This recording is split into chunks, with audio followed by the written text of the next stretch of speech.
What Le Crack de Barrel are you like wandering into? They have like Ninesman, Morrison chess out.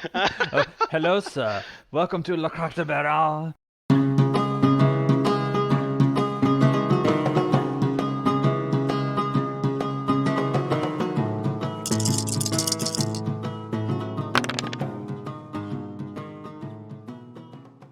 Greetings and salutations, board game fans. The Dice Pirates are back. This is episode 40. We're bringing you another triple header with a mild spooky theme. You know, it's getting to October, and maybe we'll do some more, but, you know, a little bit going on there. Of course, I am your captain, Ian, as always, joined by Matt and Aaron. How are you guys doing?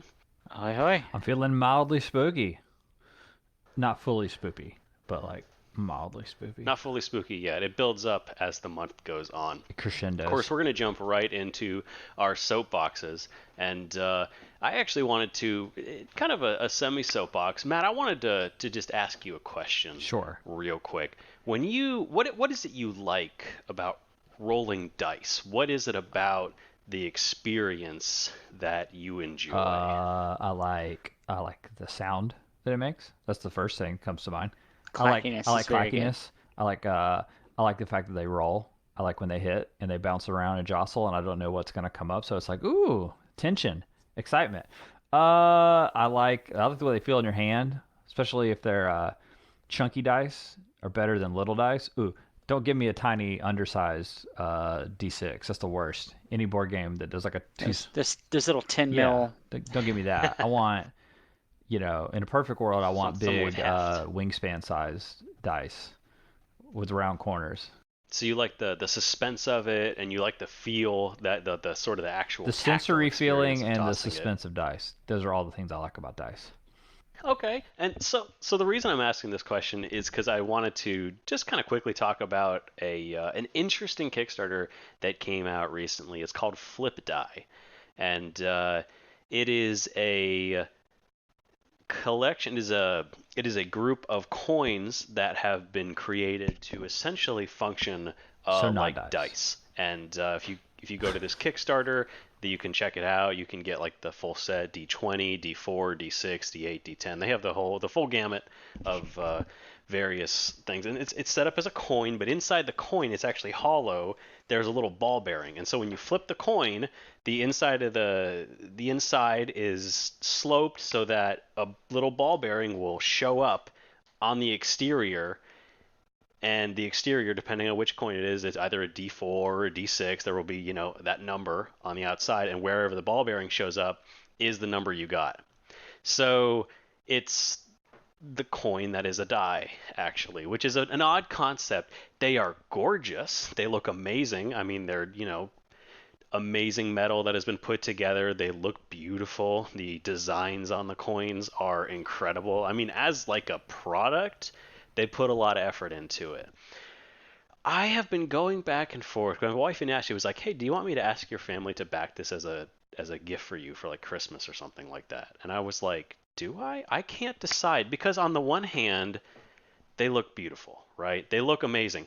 But on the other hand, I I imagine myself throwing these coins onto the table, and for some reason, it doesn't. I don't think it's going to be satisfying the same way that rolling a handful of dice is. You know what I Oh, mean? yeah. I'm looking at them now. You just today I learned about these real time on the show. I want to be mad at them somehow. My instinct is to recoil from these because it's strange and different. And see, I have the opposite direction. I am someone who loves, like, I'm already a dice goblin, so anytime I'm presented with a set of dice Okay, that's now that's what like, I'm changing your contact in my phone. Dice Goblin. Hold on. so anytime I'm presented with like weird dice that are operate some way other than there's another die. I don't know if it's on Kickstarter yet or the campaign's upcoming, but they are it's a it's not quite a spinner in the way like a life spinner or a board game spinner. It's a set of ball bearings with a giant ball on top, and you give that a spin, and then the other ones spin around, kind of like a planetary gear, and then wherever it stops is your roll. and you get two of them, and that will represent your standard seven-piece die set. And like, it's just a toy. I don't even play Yeah. in an RPG, and if I did at this point, it'd probably be online. So like, I have zero need for real dice.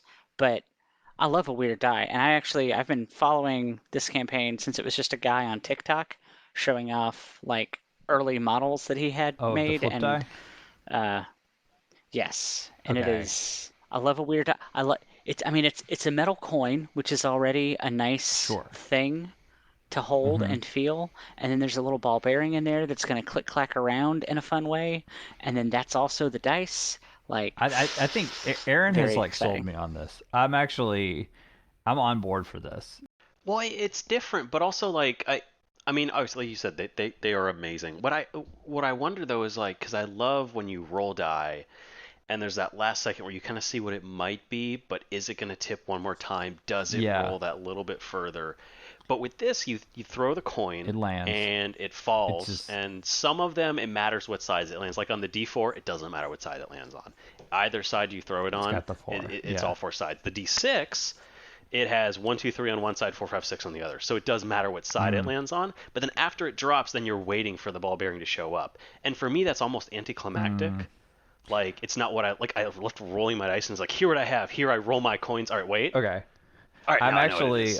You know what I mean? here's where these are gonna go awry. Okay, on the one hand, I think these are great because uh it's like when you think about kind of the weight of it in your hand, it looks like it would feel really good to like hold, like an oversized coin, like games that have like heavy metal coins and they just like feel good. But here's where the fantasy of this goes wrong. If you look on the Kickstarter, there's a GIF of it says easy to use, and there's a hand like thumping it up and like perfectly catching it in their palm and being able to like read the result. And in your real life, you're gonna be at the table with your friends, being like, "All right, let's see if that attack against that goblin hit." Thump it up into the air, and it flies off to the left, clatters down, rolls under the couch, and you've got to go get it. It's going to be a disaster. Actually, I think actually using it is going to be a little clunky because you do got to like be able to thump this thing up into the air and get a good end over end flip, and then either catch it or have it land on the table where it's going to be like really loud. Uh, I think the fantasy of these is actually going to be kind of like those really heavy metal dice that you don't actually end up wanting to use because they're just so loud and they don't really roll. They just kind of go clunk and they're there. Uh, but they are really cool. I do like the idea though of just people trying to find other ways to do like a random number generation at the table that we're we're so deep into the hobby now. It's just like standard dice isn't even like exciting anymore. We're way far in, guys. How can we just abstract it even more? No, that's cool. I mean, so I mean, it is it's gonna wrap up on October 28th, so I got time to decide. But yeah, I just wanted to run it by because it's an odd one. It's It's a an odd one wild for one. It sure. is kind of fun. I would not at all be upset if these showed up as a gift. I don't know if I'd buy these, but if anybody on the internet wants to send these to me, I would accept them. I would use them. I would just also like to say, in an era where Kickstarters are getting outrageously priced and things are getting crazy expensive, a full set of them is $100. But considering like they're solid metal that have to be custom milled and fused together, and then the ball bearing, like Yeah, they give you a neoprene mat and a carrying case with $100, which is the better deal because otherwise it costs $25 for a single coin, and you get seven if you pay $100. So why would you ever do that? But so yeah, so lots of interesting stuff on that one. Matt, I know you have a soapbox you wanted to bring us as well. What do you got going on? I played a new game, guys. It's a hot new game. It's only about 2,000 years old, so I'm coming to it a little late, but I'm excited to have played it. It's called Nine Men's Morris, and it's not about men or Morris. It is a very old strategy game that I played, that you may have played out there, listening world, many times in your life. It's not an uncommon old game, and it occasionally shows up on like the reverse side of a checkerboard or something. It's a Or if you've classic. ever been to like a Cracker Barrel, it's probably one of the games they have on the table that you can play while No, you're not waiting at a for your Cracker Barrel. food. This is Have you been to a Cracker Barrel? I've been to many Cracker Barrels. What lowbrow Cracker Barrels are you going to that What don't have highbrow This nine Cracker mins this of Barrels are you is Morris? going this to? is way too advanced for the Cracker Barrel What audience. kind what Le Crack de Barrel are you like wandering into? They have like Ninesman, Morris, and Chess out. Hello, sir. Welcome to Le Crack de Barrel. Oh, you can play this game with peg. Anyway, continue. I don't mean to take over your soapbox. Oh, no, that's hilarious. So the backstory of this is my oldest stepson Riley is at college and he's taking a game design class, and they have been studying the history of games, and he has been coming to me with all of these really old historical games throughout history that they are learning the origins of, and of course, obviously, there's chess, Go. There's the real classics, the bangers. But it's also, been learning about like ancient Egyptian Senate and a few other games that have like hung around over the years, or some that are rarely played or almost forgotten about. But I'd never heard of Nine Men's Morris, and he showed up at the house the other day and was like, "We got to play this." And he drew out the little grid that you play on a piece of paper, and we played it with checkers. Just and it's a really fun and cool game if you never played it. It's basically somewhere in complexity between checkers and chess. It's the basic thing of like moving pieces around, trying to take your opponent's pieces, but it's got a totally different mechanic than anything that I have ever encountered before. And the puzzle of it like sucked me right in. You play it on a grid that's basically three squares inside each other. So you draw like one large square, put another square inside that, and then a smaller square inside the center one. And then at the points of the corners, there's dots, and in the center of each line of each square, there's a dot. So every square has 8 points on it, and you create points of intersection, like where they are at. So in the phase one, it's a little hard to like visualize that, but if you just Google a Nines Men's Morris grid, like you'll see what I'm talking about. Uh, but the basic setup of the game is in phase one, you can place your pieces anywhere on any point. No rules about placement. If at any point you manage to get three adjacent pieces along three connected points, they're locked in, and you can at that point take one of your opponent's pieces off the board, and so you're trying to stop your opponent from getting a three in place. Once everyone's done their initial placement of placing their little units down, then you go into a second phase where the rules change, and now you slide down paths to any open space, continuing to still try to make sections of three, so that when you do that, your three guys are locked in and can't be removed, even when your opponent makes a section of three. So it's basically like you're trying to create like little formations of troops that are defended and pick off your opponent's like vulnerable pieces and you just play keeps going until someone just has two pieces left, in which case you can't form a section of 30 more, so you're done. Or if there's no more valid plays, like whoever has scored the most. It's a really fast game. It takes like 15-20 minutes to play through a round. You can play a bunch of times in a row once you kind of get the basic rules of it. It was a blast. It's like the most fun I've had with a simple traditional board game like that in a long time. And you could play it at home just by stealing the pieces from your checker set and just drawing out the grid. It's a blast. Some people hearing this may be laughing because they grew up playing this. I think it's more common still in Europe to like still play it. I grew up in the southern U.S. I never even heard of this, so it completely blew my mind. But the other part of this, other than just it's a fun game that you should try, because it's has these two distinct phases that are really interesting how they interact with each other. But the other thing that struck me about it is it's a 2,000-year-old game that's still really, really good. And it's just funny to think about how long we've been playing games as a culture, Hmm. how long there have been board game nerds. I mean, there are like there are Nine Men's Morris boards scratched onto like ancient pottery that have been found in like Mycenae. I mean, it's wild when you think about how long we've been trying to like make games, and the game still has this thematic quality of a battle and like units. We call it Nine Men's Morris, but there's some theory that it's related to the Latin word for soldier. So even like as early as like the Roman times, we were making thematic war games out of just like whatever little materials people could like scrawl together. And I find that fascinating how the hobby has changed and hasn't changed. Like this game is not it could be made today in some ways, like the basic ideas that are still in it. Like it still feels really fresh. So, Nine Men's Morris, you should play it. It's really cool. It's a part of gaming history. Yeah, it may or may not be at your local Cracker Barrel. It will not be your local Cracker Barrel. It won't be, but if you own Clubhouse Games for the Nintendo Switch, I know that is one of the included titles on that. Has either of you guys have played this? Yes, I have played this. I have played like it, you can not enough to like I'm not good at it. Oh, Yeah, it's no, I have really played hard to before. get good Like at it. I've played versions like where with the pegs instead of like tokens and stuff like that, just to keep it from falling out. If you don't like, you can take it to go. One of those quick games you can play. It's really fun. Well, it's really cool because it's like the two distinct phases. In the one, you're trying to like place your units, but you can like get them stuck around the outer grid, and they can't. Yeah. In the second It's phase, almost like where you're tic-tac-toe in the first stage, where you're trying it's to almost like tic tac block each toe, and then it other turns into this little like movement puzzle game Yeah. of trying to get your pieces down into position to like lock them in.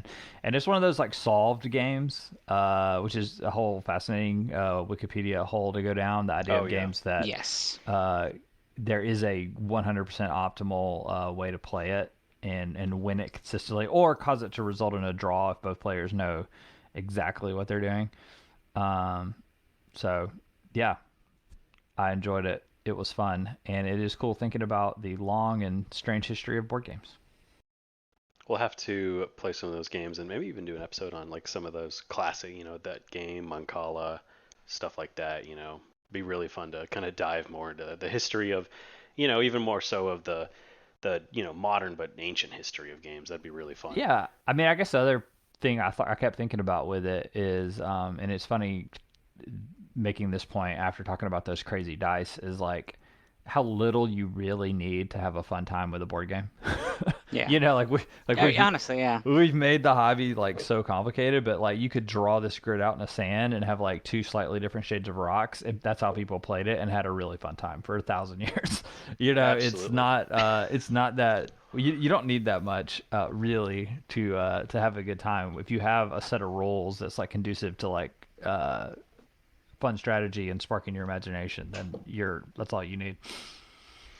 It really is. Speaking of sparking the imagination, we are going to go into Bitter Board Gamers. We're going to meet some people who did not have that spark and did not get the point of the game they were playing.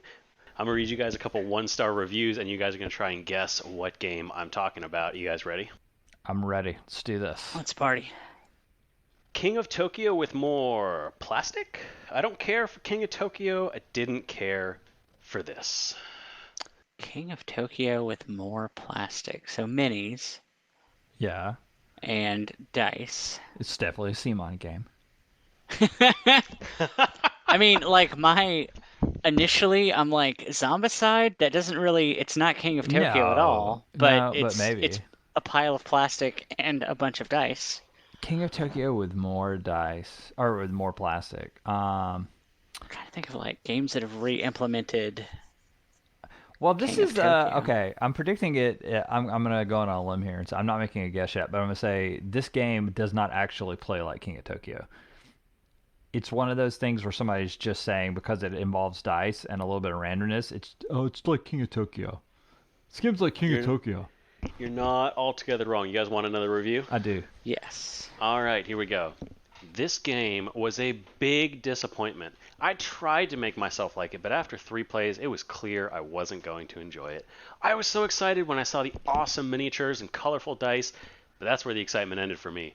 The game tried to utilize Yahtzee mechanisms in a battle game, but it failed. The rules were so unclear. You never know quite if you're playing the right way, especially when you're playing cards. Everything's just unexplained. Feels like Simon just threw this one together and rushed it without any playtesting or proofreading at all. I liked the concept. I liked the concept, but it was just boring when we actually played. Doesn't really seem to matter where you move or how you fight. I sold it, and I don't get rid of games very often. These people are horribly wrong, and I refuse to accept this slander against the brilliant title that is the correct answer, Gekido Bot Battles. No. It is, in fact, Gekido Bot Battles. What? It is? How could you not like that game? That game is so good! I didn't want to believe it. No one who's played Gekido could be that mad about Gekido. And honestly, that second review, it seemed like a long one. I actually trimmed that down a bit. It went on about twice as long as what I actually read. That review is longer than a game of Gekido. Yeah. No, that game is so fun though. I've talked about this before. I feel like early on, actually, I gave a bit of a defense of this game, but I think it's a really fun game that a lot of people overlooked. Oh yeah, it's a total hidden gem. It is one of those games where I think the King of Tokyo comparison is probably closer in this than I was giving it some credit for, but it's still not really King of Tokyo. It's much more tactical and strategic than that game. Yes. And it's just better. It's just cooler. It's got a fun aesthetic. It's robots fighting each other. It's very solid, and they have great pre-painted, awesome minis. But that was also the game's doom, and we've talked about it before. It was just way Yeah. too expensive back in the day. It was $60 for a. I mean, you can play it more complicated, but it is at its heart a family weight game that caps out at 4 and does have a little bit of rules you need to learn. Yeah, But Yeah, like, it's so good, and those people are fools for thinking it's a bad game. it really is fantastic. It's what, $30 on eBay now, We are going to go ahead and move on to our second game. This one, I don't know. We'll see how hard it is. I'm going to go ahead and give you your first review. Simultaneous action selection of like 10 options paired with opponent selection. Oh, you played the right card to counter an opponent, but they did too, and their color is just randomly better than yours? Tough luck. Yuck. Their color is better than yours. Simultaneous action selection. wait, what? This is not ringing a bell. I felt the last time we played Bitter Board Gamers, I was so on it, and this one I'm You like, were killing it. Yeah, no, yeah, this time I'm going to go ahead and give you your second review, and pretty sure this one's probably going to give it away. okay. A mediocre original, but now it's in the sky, and with furries? No thanks. Uh, yeah, it's the pirates of the thing, Libertalia, Libertalia. the pirates of Libertalia. Furfest. So what's interesting about those reviews is the first one, like those are reviews from different editions of the game, because in the first edition it did have that issue where your player color meant that sometimes your card was better than your opponent's card, and there was no two ways around that. So that was how, if there was ever a tie for two people having played the same card, the tie was resolved by player color, and it wasn't balanced, so some colors were objectively better than other colors because of the way the ties broke. It But They did update that a bit with the new one. However, I will say both of these reviews were actually taken from the re-release. So Really? this person either just copied their review that's or yeah, they did not understand the game. Yeah, I don't that's remember the yeah. color thing. I do remember I did it. I liked this game, but didn't love it. I can get on board with some decent criticism of this. It did feel like it has some gotcha like elements to it that kind of make it a bummer. Like I felt like there were moments where you just wanted to do something and you were just like totally shut down on your turn because your opponent just played the right thing right then and just bam. So it's a little bit unsatisfying. It didn't help that I think I like misunderstood like several key. I can't remember the exact details. This is an unsatisfying anecdote on a thing, but it was just one of those games where some part of the rules didn't click in my head, and I was struggling the whole time. And we played at the full player count. We played a big game of this. Mm. What was it, like 6 or 8 people We had going? played we played with six 6, yeah. people, the max we could play with actually, and Yeah, it was I enjoyed it different. more than I enjoyed any other game I'd played of it before. It's fun, but it does have its issues. I would definitely play it again. I didn't like hate it, but I was just like, ooh, there's some parts of it that were rough. It was unsatisfying. So that is Bitter Board Gamers. We're going to go ahead and move on to our main discussion. As always, we will be right back with that in just a second. Alrighty, and welcome back to the Dice Pirates, where we're going to go ahead and dive into our main topic. And this week, look, folks, I'll be honest with you. A lot of times we try to at least have some kind of thematic cohesion between the games, even when we do a triple header. But this week, It's potpourri. It's just a a mix of random stuff that we wanted to talk about, and I defy you to create a thematic linkage between these three games. We're gonna be talking about a game that I have no idea what it is, but it's about online dating in a fantasy world. Cindr. Aaron's gonna be bringing that to us. Ian's bringing us a truly terrible game that I'm dying to hear his perspective on. That is the Oregon Trail card game. And I'm going to be bringing us home with a little discussion on Horrified. So, Aaron, what's this weird game? Cinder. All right. So, I mean, look, guys, you told me to bring a scary game, and the scariest thing I could think of as a married man in his 30s is trying to figure out online dating. So that's why I brought Cindr, and it is spelled for those of you listening at home. It is Cindr, just like the other popular dating app. And it is a game in which you are a character, not necessarily a person. You might be a unicorn or a goblin or perhaps even another dragon, and you're going on your Cinder app on your phone, and you're trying to hook up and date a dragon. This is at its core, it's a really simple game, and I don't say that as a negative point.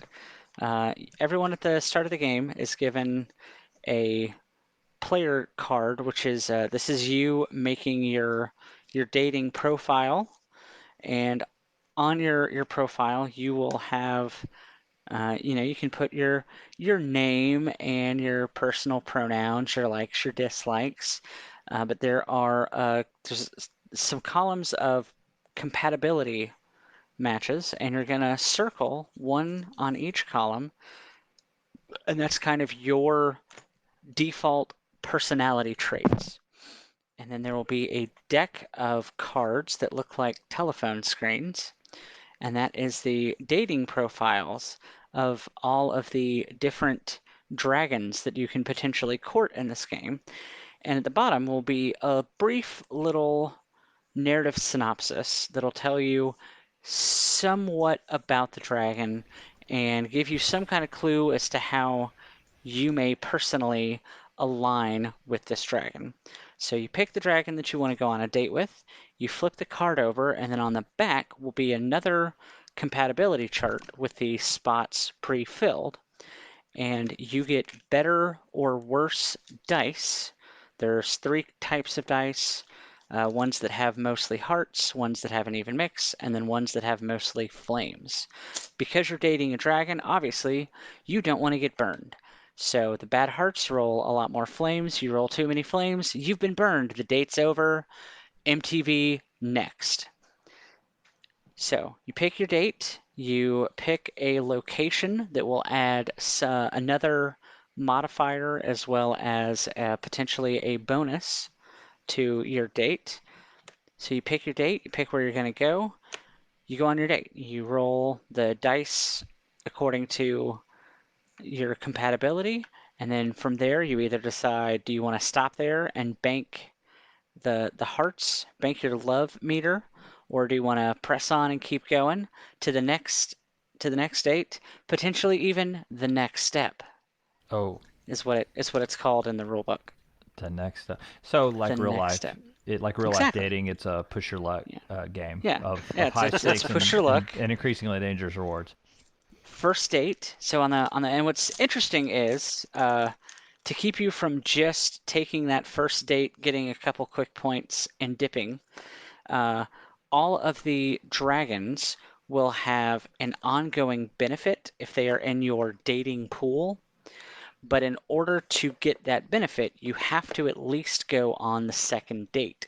Then they get added to your dating circle, and then you get the ongoing benefits. But because we're not married yet, right? This is all internet dating. None of this means we're not established with anybody here. You can snipe a date from somebody else. You can spend some of your love points that you've banked throughout the game and go on a date with somebody else's dating circle to try and get those bonuses and get those love points. Oh, this is terrible. It's Look, it's a silly game about dating dragons themed after a dating app, and It's great. It's great because it's silly. It's simple. I mean, it's pressure luck. You roll some dice. Did I bust? Did I not? Do I keep going? What should I do? I think it's a wonderful little game. This is not something that your hardcore grognards are really going to mesh with. But if you've got some friends over who maybe you've played Catan, maybe you've played Carcassonne, you want to play something with a little bit more rules, but that isn't going to scare them off, I Hmm. think this is great for that because you're I you're like rolling that a you think this fistful of game is dice. not going to scare someone off. It's a game about dating dragons, and if you're opposed to that, you're not in my friend circle, so I don't. Yeah. You're already.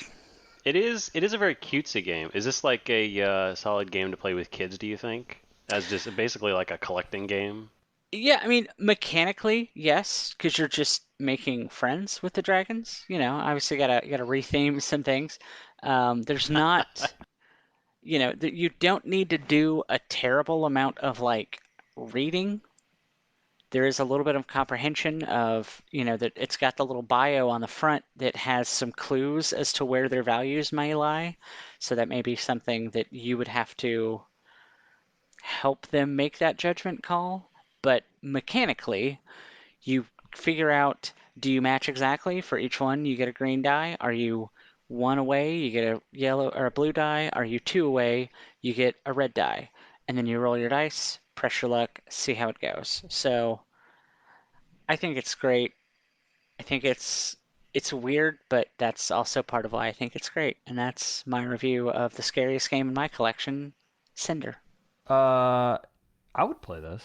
I'm laughing about it. It does have like I mean, the theme like cringy? I don't know. I mean, is it any like It more? doesn't ever lean too hard into it in a way that would make somebody uncomfortable playing the Sure. game. You can make those jokes while you're playing the You game, can make it but weird.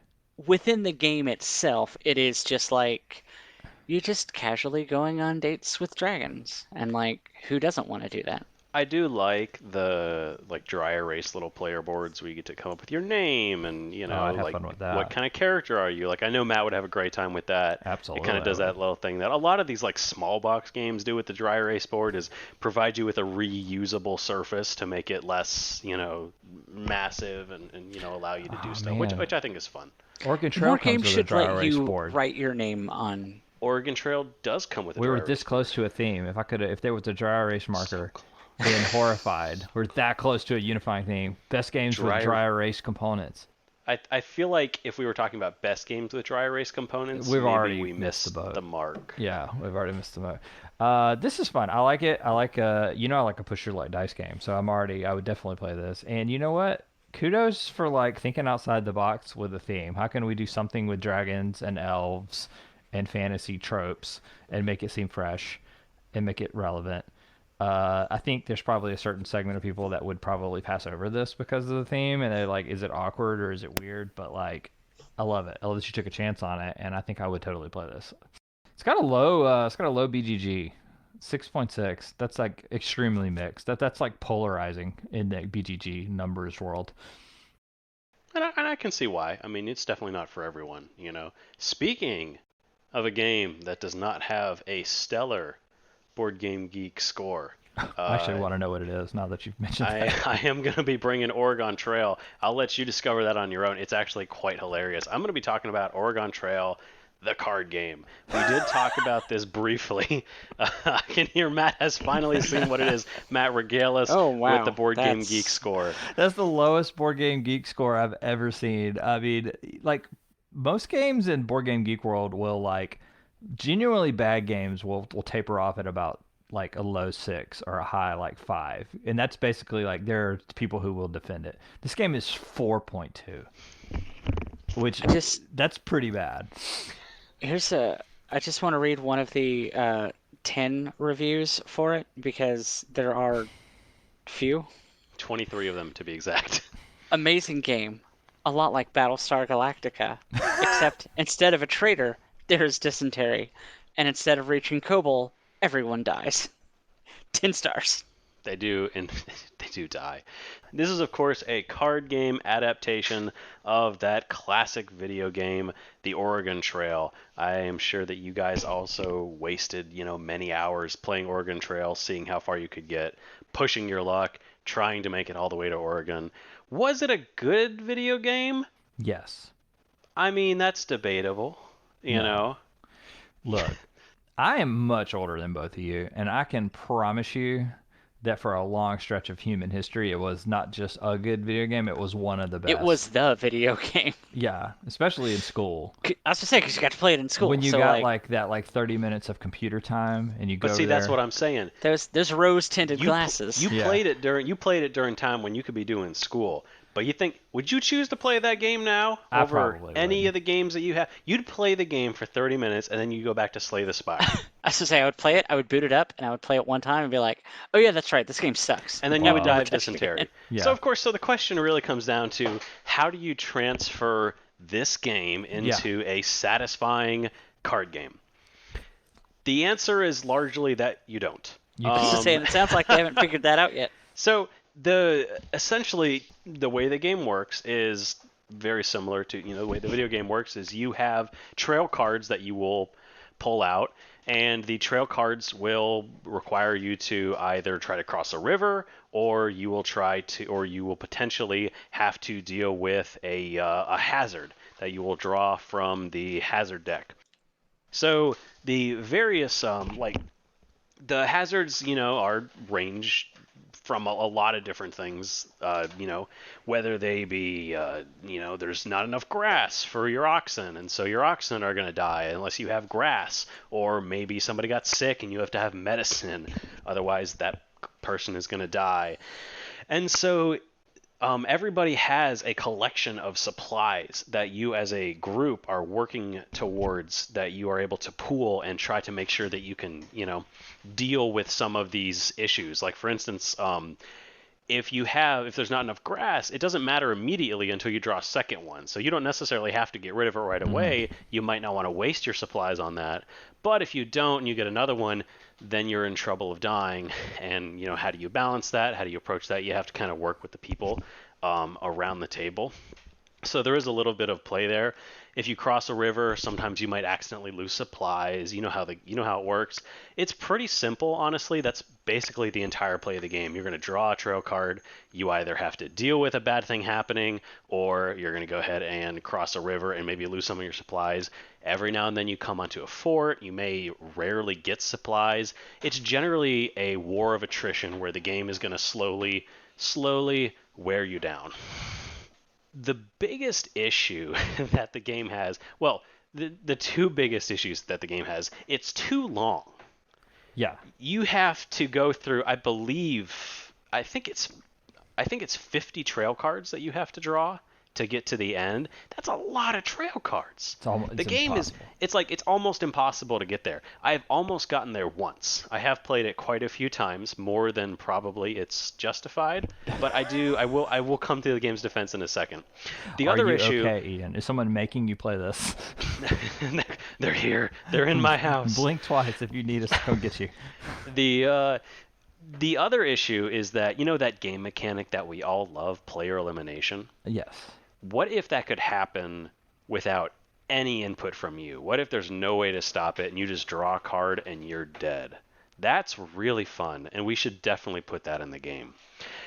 If you take those cards out, I honestly think the game jumps up a solid point and a half, because not having player elimination just like that, as long as you can play around it, it's not like it, it's different than the video game, but it doesn't have to be like the video game. You don't want to just, there's multiple people around a table. You don't want to be the person that gets knocked out and all of a sudden everyone else is playing for another 10 minutes and you're just watching, because it's not a fun game to watch, honestly. So the player elimination part of it is definitely one of my biggest issues. I think the issue that a lot of people bounced off this game for, though, is, it's stupid fun, I enjoyed playing it with some people and just trying to get as far as we could. Beating the game is not really the idea. You just want to have some fun, maybe drink some, have a couple drinks. When you die, everyone has their names on the nifty little whiteboard, and on the back where your names, you also have tombstones. And so when somebody dies, you get to come up with a creative epitaph to put on their tombstone. And I mean, that's basically 75% of the fun, isn't it? You know, you Yeah. get to decide what goes on that guy's gravestone. And so I think I mean, it's not an expensive game. It's easy to pick up. I think it's honestly, I mean, like if you have a group of, a group of friends that you can just have a stupid fun time with, I think it's potentially worth spending a little money on and just give it a shot, play around with it, maybe tweak the rules a little bit. You don't have to play it exactly. There's there's a decent cooperative game built in there, but overall, I mean, this is probably one of the weakest things I have on my shelf. I haven't gotten rid of it just because it's so small, it doesn't really take up space, which is Yeah. another benefit to the game is it's all cards, You don't really need a lot of space to play, you don't need a lot of space to hold it. I have enjoyed my time playing it, but it is not the strongest game.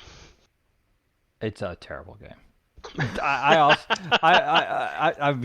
I own this game also. I'm looking at it right now. I think everyone owns this game. I think it multiplies in the night and forms other spawns other copies that creep out and find gamers. It just worms its way into your collection. This game famously sold at Target. Name recognition and really good use of retro graphic color cover design.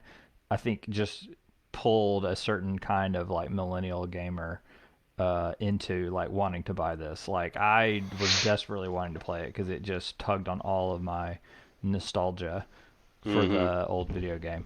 And there are moments when you're playing it when there's like, yeah, you're right. Like there's the seeds of an interesting game in here. Like when a crisis comes out and everyone has to collaborate on like getting enough clothes to overcome the cold snap or whatever. Uh, it does feel like, oh, there could be a good game in here, but it's phenomenal. It's just pitched way too hard. Like you have to go so far down the trail to survive that it's impossible to win. I would love to see somebody. I guess if I Google on YouTube, maybe there's a video of a Let's Play where somebody actually wins. I've never won it. I've never seen anybody win it. I would love to see somebody win it. I don't actually think it's mathematically impossible. That's mathematically possible because you will inevitably encounter the instant death cards. And there's two kinds in there. There's dysentery. You got dysentery and it will kill you instantly. You can't recover from it. And snake bite. There's a couple of snake bite cards in there that are also instant. Yep. So there's two sets of cards that are in there that are instant death. And so the game is just a time bomb. It's not really a game. It's just there are the threats you can mitigate, and then it's just a time bomb before somebody gets one of the instant death. That's brutal. That kind of sucks. It's rough. But that's another instance where, I mean, if you remove those cards, it's more fun because everyone can get a little bit involved. And also, the more people you have, the less those matter. If I'm playing with just me and my wife, one of us gets the dysentery card, all of a sudden we might as well not play anymore. Because Yeah, why is my wife going to watch me draw cards and do things for another 10 minutes? That's stupid. If you're that's playing with stupid. 6 people, one guy bites the dust, Sure. gets bit by that snake, wanders too far into the grass. It doesn't really matter for your chances to win. It's a little harder, but you still have a lot more chances. I'm not saying you'd want to play this with 6 people, but I do think it's more fun with that many people, especially, if you're just going to have more fun with it in general. So it's one of those games that does suffer from smaller player counts because it's not scaled even remotely well. And it's a weird choice to have a beer and pretzels game, which I think those are great games. They absolutely have a place and space in the market. Games where you're just going around, you're having fun, being goofy with your friends. But to have that sort of game where you can just be dead and then you're just done out of the game that quickly, You could be dead you on the know, first turn. right? And like one of the most popular beer and pretzels game, Red Dragon Inn, Yeah. has player elimination. But people are eliminated usually towards the end of the game, and once somebody gets knocked out, that's almost like an end game trigger in a different game. As soon as the first person gets knocked out, you are very close to the end of the game.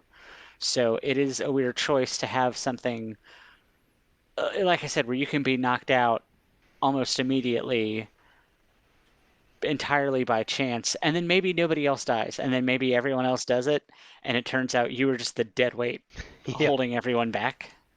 Yeah, I think my final thoughts on the game, and we've already probably spent more time on this than it really deserves to be talked about. But I think my final thoughts is it's funny talking about this game directly after talking about Stardew Valley, because one of our complaints with the Stardew Valley board game was that they tried to fit everything from the game in, and what they came out with was not something that felt like the original game.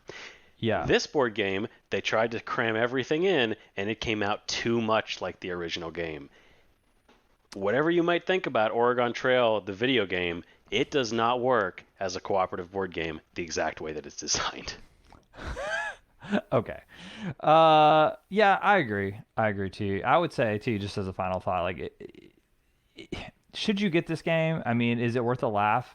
Look, I'm looking on Target's website. I think, or I'm pretty sure this is a Target exclusive. So if you're at Target and you're looking to spend in the neighborhood of $10 to $15 on a game, there are actually a lot of really good games at that price point that you could get. You could get Sushi Go for that. You could get That's a fair Bluffiniers point. for that. You get a copy of Dutch Blitz for that, and that's even These are all good games. yeah. So it's hard to say like should you get it.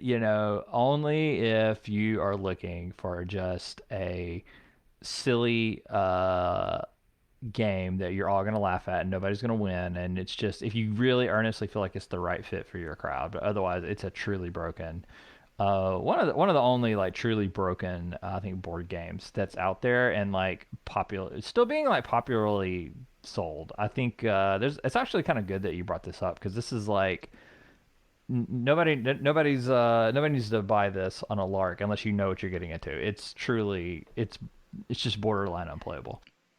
Now moving on to a game that is actually scary. Matt, I know you wanted to talk about Horrified. The titular after Matt's reaction to both of our titles that we brought.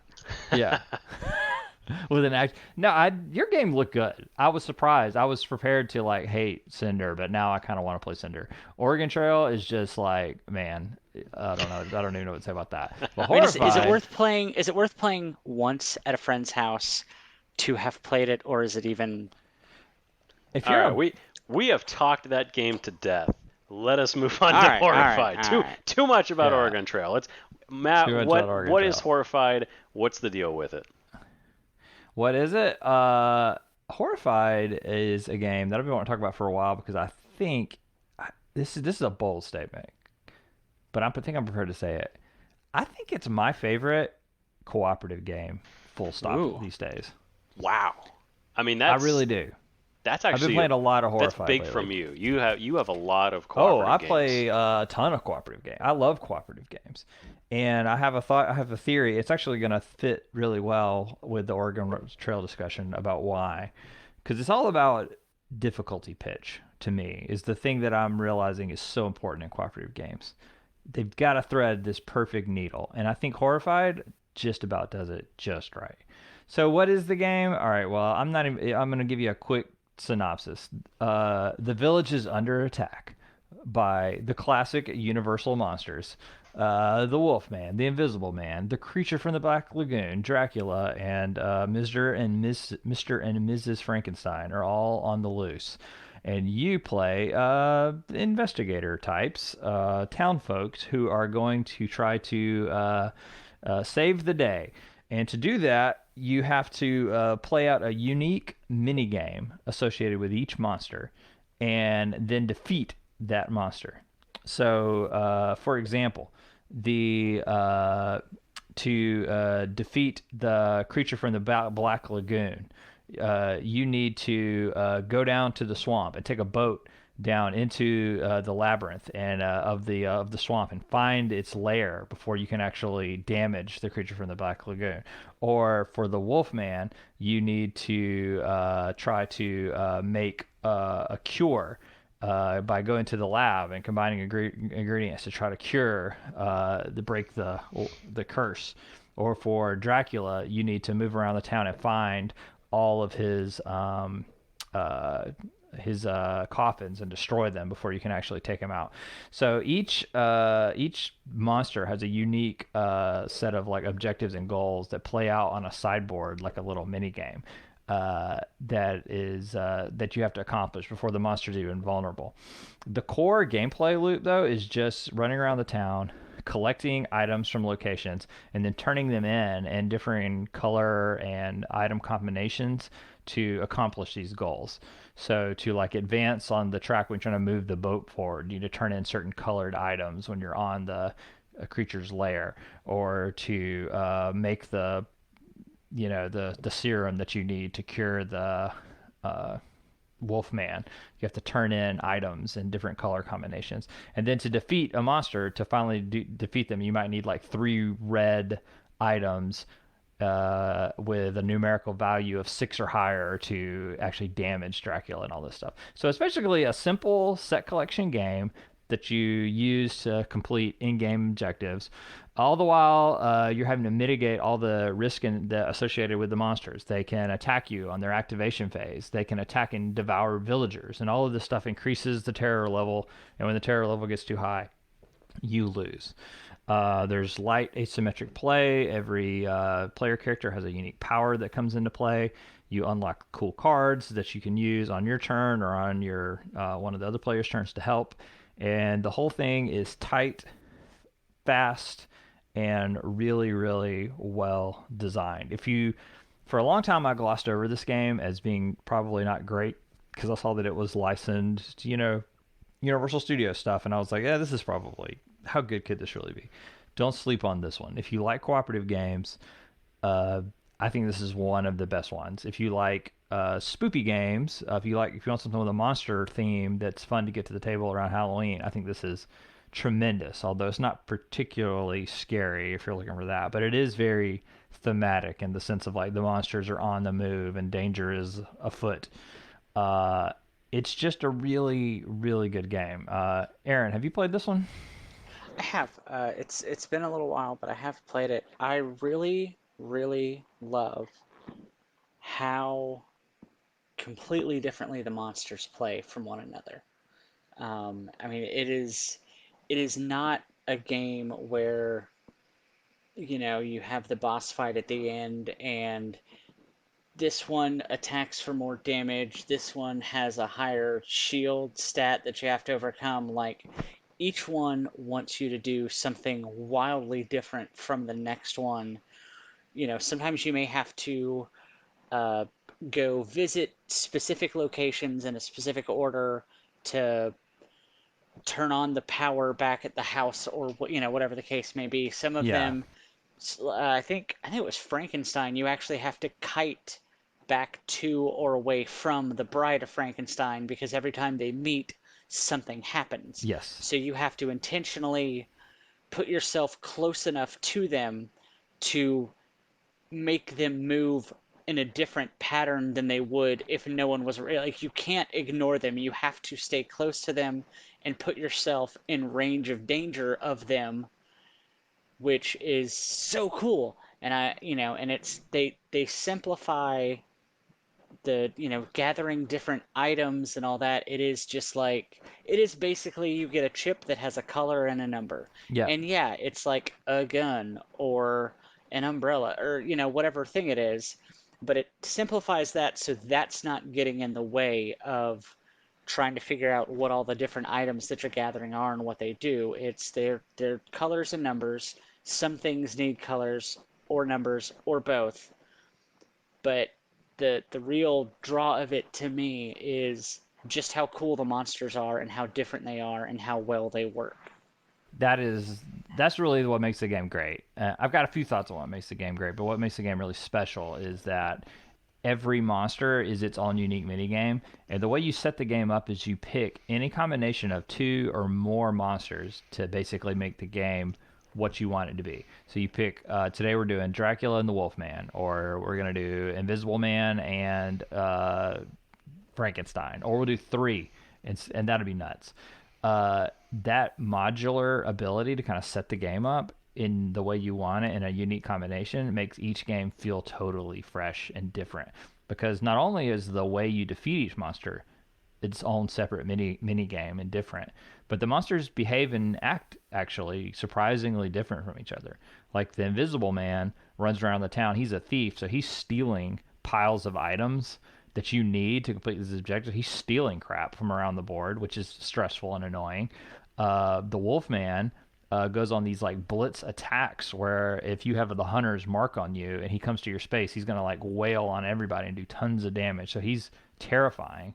And then Dracula warps around the board, like you can be completely away from him, and he like poofs into a cloud of smoke, comes to where you're at, so you never can completely get away from Dracula. So all of the monsters just feel different. The objectives you're trying to complete around the board are all very unique and fun. The mummy has this unique mechanic where you have to like break the curse by solving this sliding tile puzzle that you set up off to the side. Oh It's yeah. it's so cool. It's so different. Uh, so just the fresh quality of each game feeling a little different is something great. But the reason that I like it and why this is standing out in my mind as a great cooperative game is really something you touched on. Is one is its simplicity in its presentation and its rules. So many cooperative games are so complex. I think about teaching someone to play Horrified compared to teaching somebody to play like Dead of Winter. Dead of Oh Winter yeah. is like a 30-minute teach, and you're going to get a rule wrong that's crucial because it's a really hard game. I can teach you to play, believe it or not, you basically know how to play Yeah. Horrified. If you've heard me Yeah. rambling Just about it, based on what you've said so far, that's there's nothing most of to it. it. It's move and do a series of basic actions. Your player tutorial that I'll sit beside you, your little card that says what you can do in your turn is basically you've learned to play the game when you've read that card. It's the easiest game. The the graphic design of the components, like you said, I mean, it's easy to wrap your mind around. Oh, I need blue stuff. Here's a pile of blue items. I need numbers. I need items with like these number values on them. It's just everything's easy to parse. It's easy to pick up. I've taught this game to a lot of different people, and within like a turn, you're just playing it, and now you're making tactical decisions instead of having to remember like, okay, what's the movement rule for this thing.